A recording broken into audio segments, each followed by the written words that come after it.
Existe um Deus zeloso com esta obra. Existe um Deus zeloso com a tua vida. Existe um Deus zeloso com o teu casamento. Existe um Deus zeloso com os teus filhos. Ai daquele que tem tentado impedir a obra de Deus na tua vida. Ai daquele que tem se levantado contra ti e cairá por terra. Porque Deus, Ele garante a tua vitória em nome de Jesus. Todos podem aplaudir e adorar o Senhor nessa noite. Aleluia!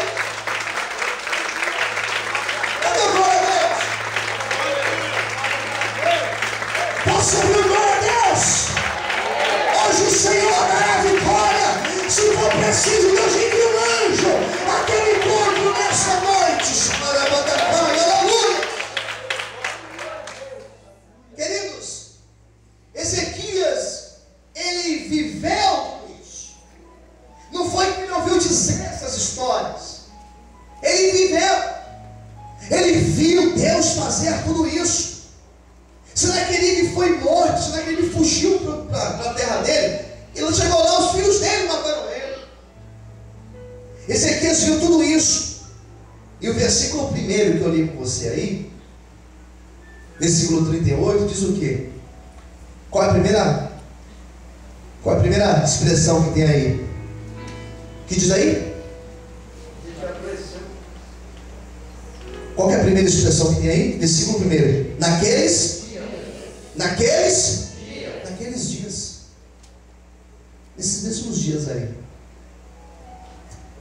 ele ficou doente. É incrível, irmãos, como as coisas elas dão uma virada na nossa vida de repente. Tá tudo bem, daqui a pouco o negócio vira. É incrível, o negócio vira em questão de minutos.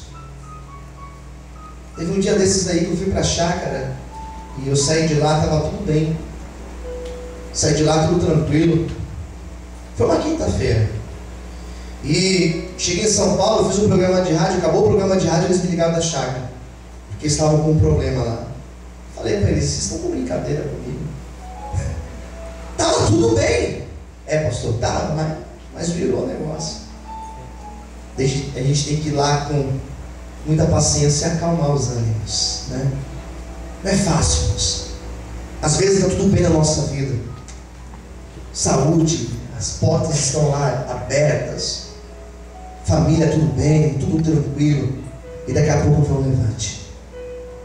Estava tudo bem com Ezequias, ele ainda sentia o sabor da vitória, ele ainda estava comemorando a vitória que ele teve, ele ainda vivia a alegria daquela vitória. E nesses mesmos dias, nessa mesma época, diz a Bíblia que veio uma doença no corpo dele. E a Bíblia vai destacar, Isaías fala que era uma doença, era uma enfermidade. O que a Bíblia diz? Era uma enfermidade o quê? Uma enfermidade o quê? Mortal.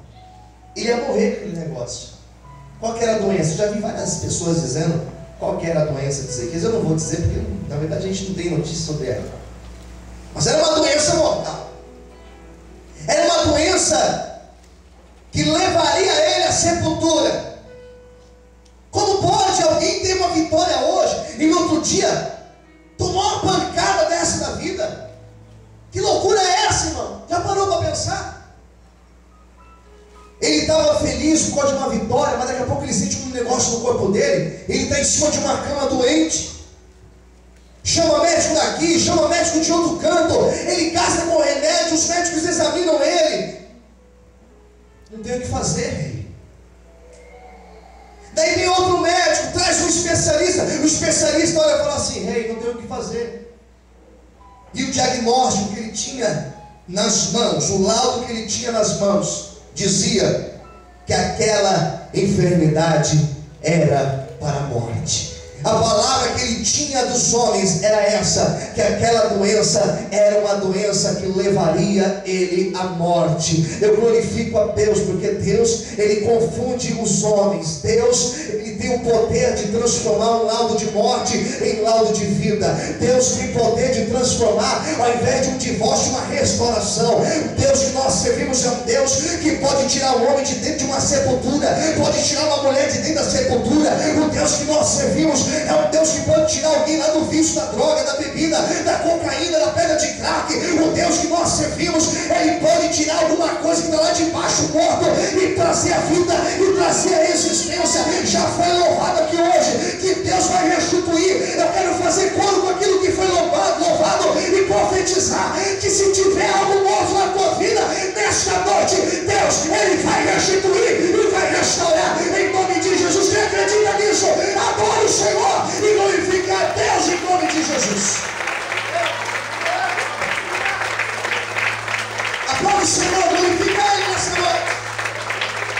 Deus vai agir na tua vida, aleluia. Era uma doença terrível. Diz a Bíblia que ele recebe a visita do profeta Isaías.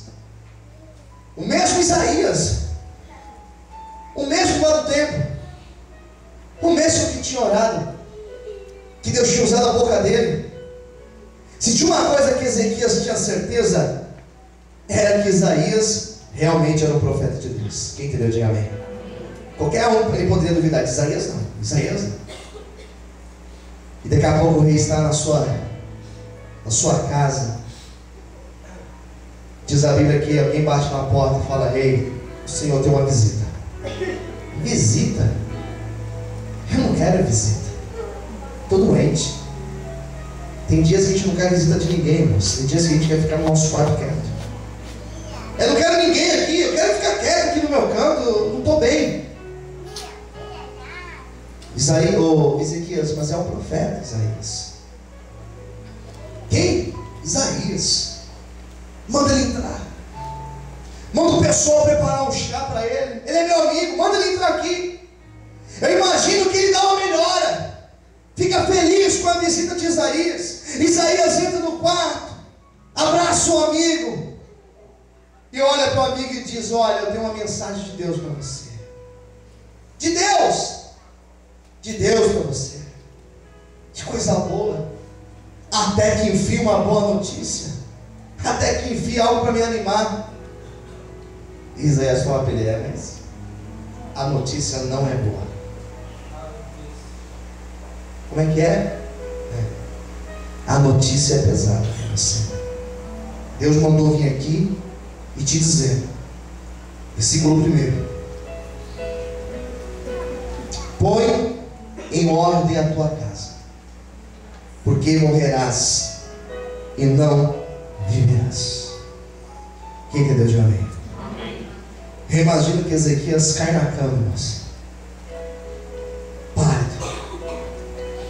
Eu imagino que as lágrimas começam a correr pelo olho. Ele olha para o profeta e fala: não estou acreditando. É isso mesmo. Arruma a tua casa, porque morrerás, não viverás mais.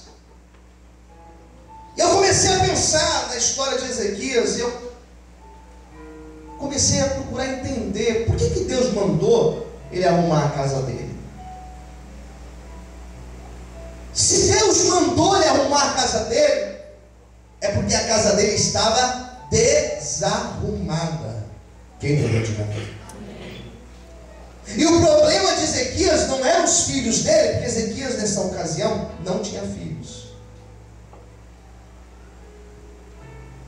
Era alguém que tinha algo dentro dele, que estava atrapalhando a vida dele com Deus.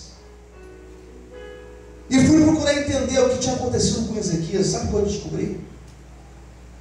Que Ezequias estava vaidoso,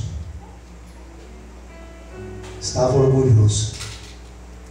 O coração dele, olha que coisa, hein? O coração dele já não estava tão voltado para Deus. Sabe o que ele tinha feito? Ele tinha relaxado na presença de Deus. Sabe qual foi o problema de Ezequias? O problema que acontece com muita gente que eu conheço. Quando as coisas estão bem, se afastam de Deus. Quando a porta é aberta, quando a família está bem, quando o casamento está bem, quando os filhos estão ali, tudo tranquilo, se afasta de Deus. Tem muita gente vaidosa e orgulhosa dentro das igrejas. Tem muita gente na igreja que não tem mais sentimento nenhum de devoção a Deus. Entra para o culto como se estivesse entrando para qualquer outro lugar. Vai louvar a Deus, louva de qualquer jeito. Vai ouvir a palavra e fica incomodado com a palavra. Se o pastor resolve falar, mas ele já fica olhando para o relógio incomodado. Será que esse culto não acaba nunca não? Será que isso aqui não acaba nunca? São pessoas que você chama para vir para a igreja. Ah, mas hoje não vou para a igreja. Quem vai pregar lá hoje? Ah, fulano. Ah, não vou lá hoje não. Não tenho tempo de ir para a igreja. São pessoas que sempre têm desculpas. São pessoas que sempre tem alguma coisinha. Ah, não vou. Ah, porque, não sei o quê. Porque olhou para mim, porque falou para mim, porque não falou comigo, porque o pastor passou e me cumprimentou. Isso que começou a acontecer com Ezequias. E Deus olhou do céu e falou assim: rapaz, conserta a tua casa, que você vai morrer, você vai descer a sepultura. Eu conheço um Deus que, quando é preciso, Ele fala de forma dura. Eu conheço um Deus que repreende alguém quando Ele ama essa pessoa. Eu conheço um Deus que, quando a pessoa começa a sair da presença dEle, Ele é o verdadeiro pastor que pega o cajado, bate com o cajado para trazer a pessoa para o caminho. Se Deus está te apertando, se Deus está dando com o cajado na tua cabeça, volta para a presença dEle, porque o Senhor, Ele tem um projeto a fazer na tua vida. Vamos poder aplaudir e adorar o nome de Deus.